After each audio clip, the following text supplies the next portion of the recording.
Every year in the Phoenix area, fire officials say, roughly 10 parents come to the stomach-clenching conclusion that they've made a fatal mistake and left a small child in a sweltering car. Last week, with temperatures regularly topping 100 degrees, it happened twice in a 24-hour period. Both deaths, a 1-year-old found dead in a church parking lot on Saturday and a 7-month-old who died while being cared for by his grandparents the day before, are under investigation.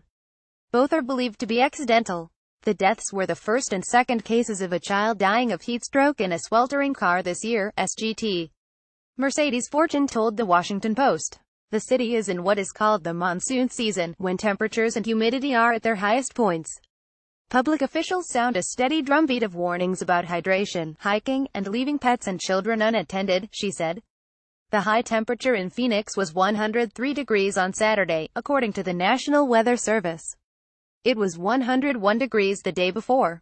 On Friday, 7-month-old Zane Endres died after he had been left in the northeast part of the city for 4 hours, Fortune said. How could this happen to good people and a good boy? Michelle Anderson, an aunt, said to the Arizona Republic as she wiped away tears. He never cried and was so happy. Photos from the scene showed police cars parked in a suburban neighborhood. A day later, at the Free Church of God in Christ near 27th Street, a father returned to his car and realized that his 1-year-old son was still inside. Police later identified the baby as Josiah Riggins. Fire officials pronounced the child dead at the scene.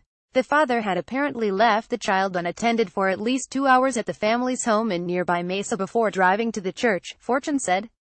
Investigators believe Josiah died there, so that city's police department is taking over the investigation. The child's father has not been arrested. He was cooperating with investigators, who will ultimately present their evidence to the Maricopa County Attorney's Office, to determine if the man committed a crime. Since 1998, 729 children left in vehicles have died of heat stroke, according to NoHeatStroke.org, an organization that tracks the deaths of children in hot vehicles. Arizona has one of the nation's worst rates of children dying in hot cars at 18.1 per 1 million people, according to the organization's database. The Phoenix area sees about 10 hot car child deaths a year, Phoenix fire capped. Larry Suburvi told NBC News.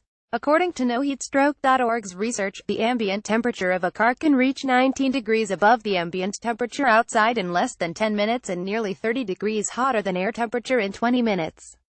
Last year, the organization recorded 39 heat stroke deaths of children left in cars. Since 1998, the United States has averaged 37 heat stroke fatalities. Families can suffer with the emotional scars of such deaths for a lifetime. And the justice system must sort out whether the parents' actions fell on the wrong side of the law.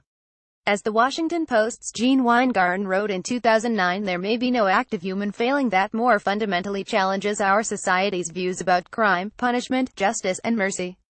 According to statistics compiled by a national child safety advocacy group, in about 40% of cases, authorities examine the evidence, determine that the child's death was a terrible accident, a mistake of memory that delivers a lifelong sentence of guilt far greater than any a judge or jury could mete out, and file no charges. In the other 60% of the cases, parsing essentially identical facts and applying them to essentially identical laws, authorities decide that the negligence was so great and the injury so grievous that it must be called a felony, and it must be aggressively pursued.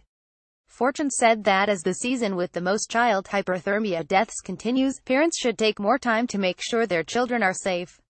We hear that parents are saying they forgot their babies in their vehicles, she told the Republic. Take some time, again, to look inside your vehicle, to just avoid these tragedies. Read more now. Y'all killing kids. 8-year-old shot while walking home from birthday party. I have a boa constrictor stuck to my face.